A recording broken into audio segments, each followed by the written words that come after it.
Eyes on the enemy, become the ultimate battlefield watcher with observation post, up. Isipin ang iyong sarili bilang isang tahimik na mandaragit, nakatago sa mga anino. Ang iyong mga mata ay sinusuri ang abot tanaw para sa anumang senyales ng paggalaw.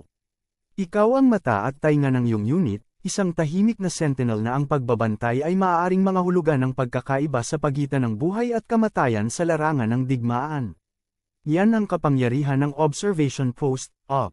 Sa video na ito, matutuklasan mo ang mga sikreto ng mabisang operasyon ng up, pag-aaral kung paano pumili ng perpektong lokasyon, mahusay na mga diskarte sa pagmamasid, at maghatid ng mahalagang ulat na maaaring magpabago sa takbo ng labanan. Matututuhan mo kung paano maging higit pa sa isang sundalo, magiging force multiplier ka, isang mahalagang asset sa arsenal ng iyong unit. Pag-usapan natin ang mga operasyon ng observation post, up, isang posisyon kung saan nagmamasid at nag-uulat ang mga sundalo sa aktibidad ng kaaway sa isang itinalagang lugar. Isipin sila bilang mga mata at tainga ng isang mas malaking unit, na nagbibigay ng mahalagang impormasyon para sa paggawa ng desisyon. Con-side rations for planning an op. Mga pagsasaalang-alang para sa pagpaplano ng op. Kapag nagpaplano ng op, maraming salik ang kailangang maingat na isaalang-alang. Isa. Lokasyon, karaniwang itinatalaga ng pinuno ng platen ang pangkalahatang lugar para sa op, habang pinipili ng pinuno ng squad ang eksaktong lugar. Sa isip, ang op ay dapat mag-alok ng malawak na larangan ng view ng itinalagang lugar, sinasamantala ang natural na takip at pagtatago para sa proteksyon. Ang gawin, maghanap ng mga posisyon na nag-aalok ng magandang vantage point, tulad ng mga burol, matataas na gusali, o mga linya ng puno. Sa panahon ng labanan ng Stalingrad, gumamit ang mga sniper ng Soviet ng mga nakakamouflage na op sa mga nabomba out na gusali upang i-target ang mga opisyal ng Aleman at guluhin ang kanilang utos at kontrol. Ang huwag gawin, pumili ng mga malinaw o madaling matukoy na lokasyon tulad ng pinakamataas na punto ng burol o nag-iisang puno. Tandaan, ang pinakamahusay na op ay isa na hindi alam ng kaaway na umiiral. 2. Observation, pagmamasid, tutukuyin ng pinuno ng platen ang lugar na obserbahan at anumang partikular na detalye na dapat abangan. Tiyaking malinaw na nauunawaan ng iyong pangkat ang mga tagumpay lang ito. Ang op ay dapat na nakaposisyon upang bigyang daan ang epektibong pagmamasid kahit na sa mababang liwanag na mga kondisyon. Ang gawin, gumamit ng mga binocular, night vision device, at iba pang tool sa pagmamasid upang mapahusay ang iyong kakayahang makakita ng mga detalye at makakita ng paggalaw. Ang huwag gawin, umasa lamang sa iyong mata. Maaaring makaligtaan mo ang mahahalagang detalye o mabaygo kang makakita ng mga banayad na paggalaw. 3. Cover and concealment. Bagamat mahalaga ang isang magandang larangan ng pagtingin, hindi ito dapat magdulot ng proteksyon. Pumili ng isang site na nag-aalok ng parehong takip mula sa apoy ng kaaway at pagtatago mula sa pagmamasid ng kaaway. Ang gawin, gumamit ng natural na takip tulad ng mga bato, puno, o mga tampok ng lupain upang itago ang iyong posisyon. Gumamit ng camouflage netting at iba pang mga materyales upang higit pang makisama sa kapaligiran. Ang huwag gawin, iposisyon ang iyong sarili sa bukas o sa mga madaling makitang lokasyon. Tandaan, hinahanap ka rin ng kalaban. 4. Communications. Mga komunikasyon, ang mapagkakatiwalaang komunikasyon ay mahalaga para sa pag-uulat ng mga obserbasyon sa pinuno ng platen. Magagawa ito sa pamamagitan ng radyo, o kung kinakailangan, sa pamamagitan ng mga runner. Magtatag ng regular na schedule ng komunikasyon upang mapanatiling updated ang pinuno ng platen. Ang gawin, regular na subukan ng iyong kagamitan sa komunikasyon upang matiyak na gumagana ito ng maayos. Magkaroon ng mga backup na paraan ng komunikasyon kung sakaling mabaygo ang iyong pangunahin. Ang huwag gawin, umasa lamang sa isang paraan ng komunikasyon. Magkaroon ng backup na plano kung sakaling masira ang iyong radyo o maarang ang iyong runner. 5. Manang, hindi bababa sa 2 sundalo ang dapat magmanman sa bawat op. Pinakamainam na isang pangkat ng bumbero kung ang op ay sasakupin sa loob ng mahabang panahon. Ang bawat sundalo ay dapat maghanda ng isang posisyon sa pakikipaglaban para sa proteksyon. Sa ilang mga kaso, ang isang buong squad ay maaaring italaga sa isang op, na nagbibigay ng mas maraming firepower at seguridad. Ang gawin, tiyaking alam ng lahat sa op ang kanilang tungkulin at responsibilidad. Magtatag ng umiikot na schedule para sa tungkulin sa pagmamasid upang maiwasan ang pagkapagod. Ang huwag gawin, ibaba mo ang iyong bantay. Panatilihin ang pagbabantay at maging handa na ipagtanggol ang iyong posisyon kung kinakailangan.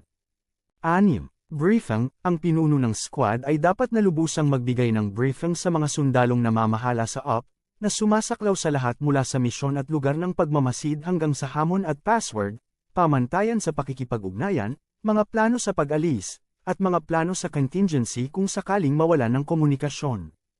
Ang gawin, magsagawa ng masinsinan at detalyadong briefing, na tinitiyak na naiintindihan ng lahat ang misyon at ang kanilang mga partikular na gawain. Ang huwag gawin, magmadali sa briefing o iwanan ang mahahalagang detalye. Ang op na hindi gaanong naipaliwanag ay isang mahinang op. 7. Equipment, kagamitan, tiyaking nilagyan ng op ng mga kinakailangang tool, kabilang ang mga mapa, compass, binocular, night vision device, at kagamitan sa komunikasyon. Ang gawin, suriin ang lahat ng kagamitan bago i-deploy upang matiyak na ito ay gumagana. Magdala ng mga ekstrang baterya at iba pang mahahalagang gamit. Ang huwag gawin, umasa sa mga sira o hindi napapanahong kagamitan. Tiyaking nasa iyo ang lahat ng kailangan mo para magawa ang trabaho ng epektibo. 8. Thermal Sight Surveillance, kung magagamit, ang mga thermal sight ay maaaring maging isang mahalagang asset para sa pagdetect ng paggalaw ng kaaway at mga heat signature, lalo na sa gabi o sa mga kondisyon na mababa ang visibility.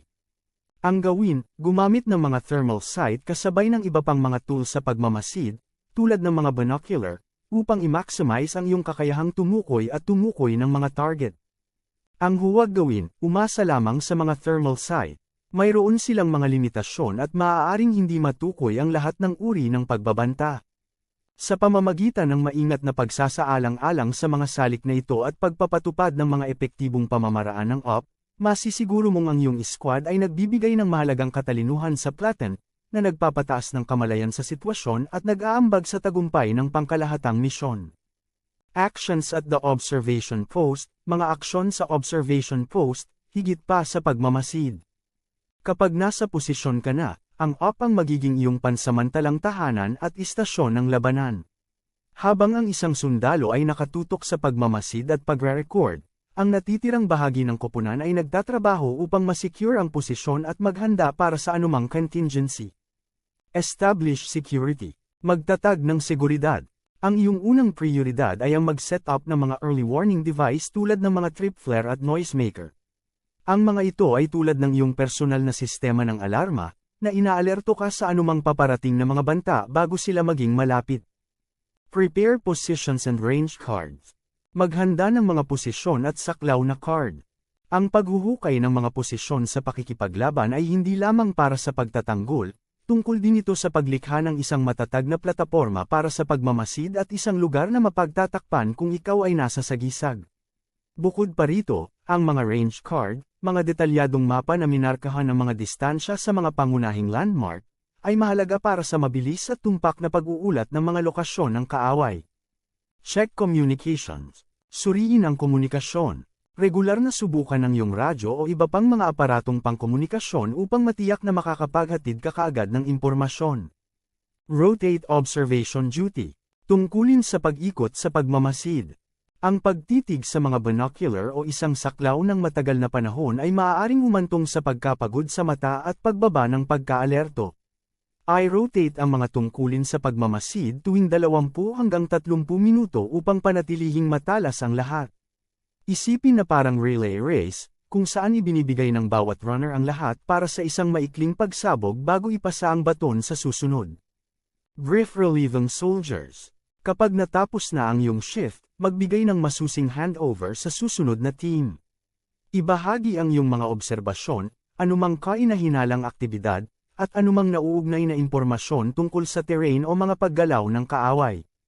Withdraw if necessary. Kung nakumpremiso ang op o nakatanggap ka ng mga utos na mag-withdraw, gawin ito ng mabilis at tahimik. Kung makaharap mo ang kalaban, sundin ang mga tagubili ng iyong pinuno ng pangkat at maging handa na ipagtanggol ang iyong posisyon. Visual terrain search, ang sining ng pag-scan. Ang mabisang pagmamasid sa lupain ay parang paglutas ng isang palaisipan. Kailangan mong pagsamasamahin ang mga pahiwatig at pattern upang maunawaan ang mas malaking larawan. Makakatulong sa iyo ang isang sistematikong diskarte na ituon ang iyong atensyon at maiwasan ang mga nawawalang kritikal na detalye.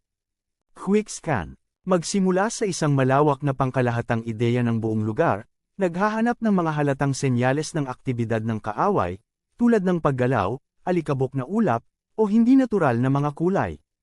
Detailed scan.